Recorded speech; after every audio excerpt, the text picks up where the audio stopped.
The Arizona sun was sinking low, brushing the horizon with red fire as Colt Maddox rode the dusty trail home. His horse, Whiskey, moved at a slow, familiar pace.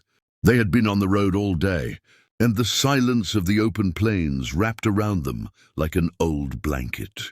Sagebrush Hollow. Ranch wasn't much, just a stretch of land and weathered fences, but it was his. And in the lonely life Colt lived, ownership and peace were luxuries. He thought only of rest and maybe a warm cup of coffee when Whiskey stopped abruptly. The horse's ears flicked forward, nostrils flaring.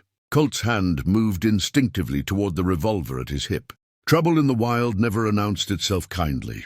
He slid down from the saddle, boots hitting dry earth with a thud, and scanned the barren creek bed nearby. What he found there stilled him more than any gunshot could have. A child lay curled beneath a dead mesquite tree, skin ashen with fever, black hair tangled and matted with dust. She looked no older than 8, limbs thin like a starving fawn. Her dress, buckskin, stitched by hand, told Colt exactly what she was, long before her face confirmed it. Apache. His first instinct was to leave her. Frontier rules were simple. White men did not involve themselves in tribal matters. Trouble spilled quick when boundaries blurred, but something tugged at him. A faint sound, her shaky breath barely clinging to life. Colt crouched down. "Hey there, little one. You hear me?" he muttered, voice low as though afraid the desert might punish him for kindness. Her eyelids lifted halfway. Eyes dark, fierce even in weakness, met his. She whispered one word, soft as dying wind. "Hammered, mother." Colt's jaw tightened. No one would be close enough to come for her before nightfall. Coyotes would find her, or worse. He cursed under his breath, scooping her up into his arms. She weighed almost nothing. At his ranch, he laid her on the only clean spare bed he had and spent hours tending her fever, with cold cloths and slow spoonfuls of broth. It was deep into night before she came to full awareness. When her gaze settled on him again, she did not thank him. Instead, she spoke with the certainty of someone raised to trust no one. "My mother will find me," she said, voice a warning sharpened by fear. "And she will kill you." Colt tipped his hat and nodded once. "Reckon we'll cross that bridge when she rides through my door." The moon hung low and pale, a silver coin pressed against the night sky, when Colt Maddox finished locking the barn doors. The desert air carried a strange quiet, too still, too expectant. Even Whiskey, usually calm after a long day, paced nervously inside his stall, hooves scraping against the wood. Colt paused, feeling the prickle of something unseen crawling up his spine. Living alone on the edge of nowhere had sharpened his instincts. Tonight, every one of them told him he was not alone. A faint shift in the brush near the horse corral made him turn. He didn't reach for a lantern. Light made a man a target. Instead, he slipped his hand toward the shotgun resting by the barn wall and waited. The silence stretched, until a shadow moved, swift, low, a ghost slipping across earth. The figure stepped into a slant of moonlight, just long enough for Colt to see the outline of a woman, tall and lean, wrapped in deer hide and silence. A blade glimmered at her side. Before he could level the shotgun, she spoke. "My daughter." The voice was no whisper, it was command. Breath steady, Colt angled his body just enough to signal he wasn't looking for a fight. "She's inside." "Safe," he answered. She didn't trust him, not yet. He could feel it in the way her muscles stayed coiled, ready to strike. When she finally moved, it was only after she circled him like a predator measuring the distance between throat and teeth. Colt led her toward the house slowly, aware that one wrong motion could end with steel in his ribs. Inside, lamplight flickered against worn wood walls. The girl, Tala, was sitting awake now, bundled in blankets. The moment she saw the woman, she bolted from the bed with a choked cry. "Amma!" The woman dropped her knife and caught her, arms folding around her daughter so tightly it seemed she feared letting go would kill her. Colt stepped back, letting the moment belong to them. Moms, he thought, were the same in any world, Apache, rancher, or otherwise. Only when Tala slept again, clinging to her mother like a lifeline, did he notice the dark stain spreading across the woman's ribs. A shallow cut, raw and red. She tried to stand. She swayed. Colt moved on reflex, catching her before she hit the floor. She tried to shove him away. Pride more wounded than flesh, but her strength gave out.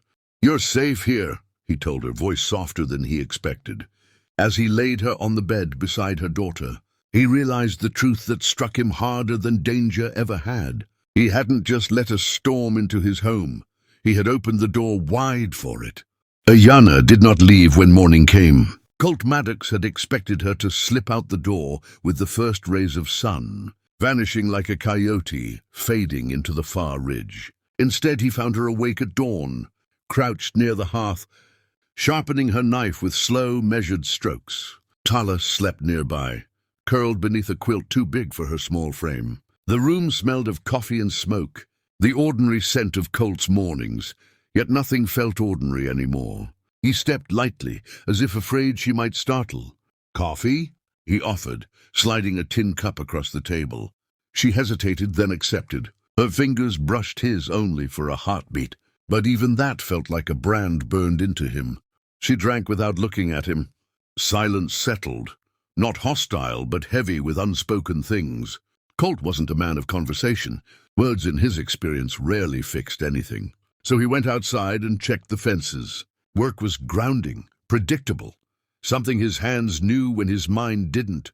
From the corner of his eye, he noticed her standing in the doorway, Tala at her side, watching him, not suspiciously this time, but thoughtfully, like she was trying to decipher a language written in human movement.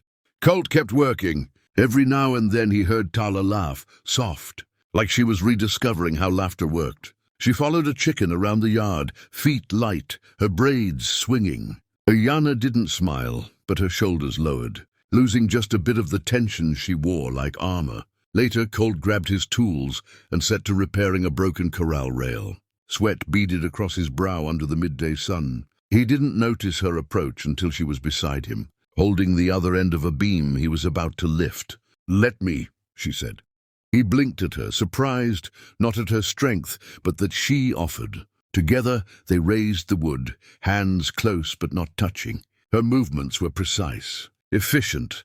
She worked the way a warrior lived, wasting nothing. When the work was done, they sat beneath the shade of a cottonwood tree. For a long time, neither spoke. Finally, Colt asked, the question that had sat like a stone on his chest since the night she arrived. "Why were they after you?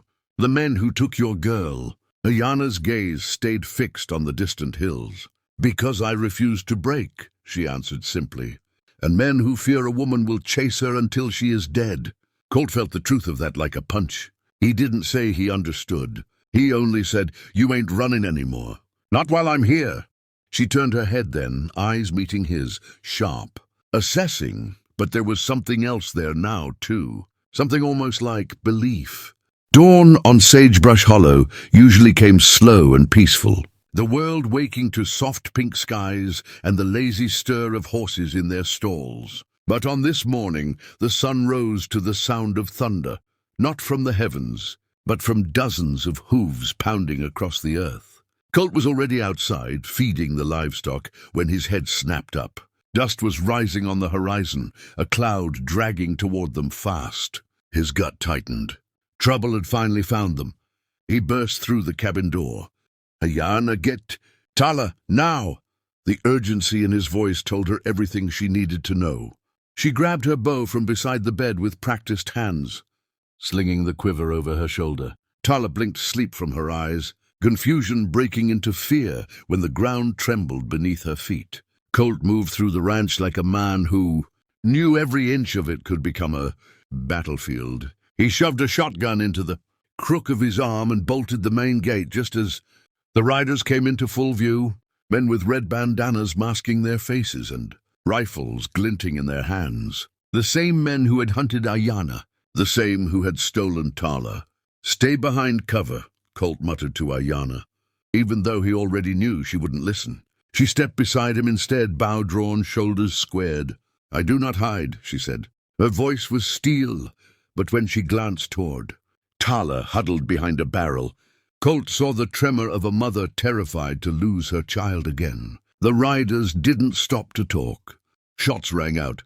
Bullets tore through wooden planks, splinters spraying like angry bees. Colt fired back, breath steady, heart pounding. Ayana released arrows so fast the air seemed to whistle, each one striking clean, unerring as instinct. Side by side, Cowboy and Warrior fought like they'd trained together all their lives. When the smoke began to thin and the echo of gunfire faded, several of the raiders lay in the dirt, others fleeing, abandoning their cause. One last rider tried to take aim at Tala, hidden behind the barn door. Colt saw the glint of the barrel and moved, too slow. Ayana was faster. She hurled her last arrow with a cry torn from somewhere deep and primal, striking the man in the chest before he could fire. Silence settled, ragged, shaking silence. Colt leaned against a post, realizing he was bleeding from a graze along his arm. The adrenaline ebbed, leaving him suddenly weak. Ayana crossed the distance between them in 2 steps, fingers trembling as they touched the wound. "You protected us," she whispered, voice raw. Colt tried to shrug it off, but pain betrayed him. He met her eyes, dark, fierce, no longer guarded. "Reckon I already lived alone long enough," he murmured.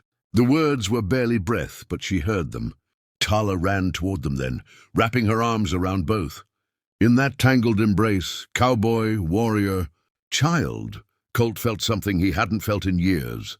A home, a promise, a future he never expected.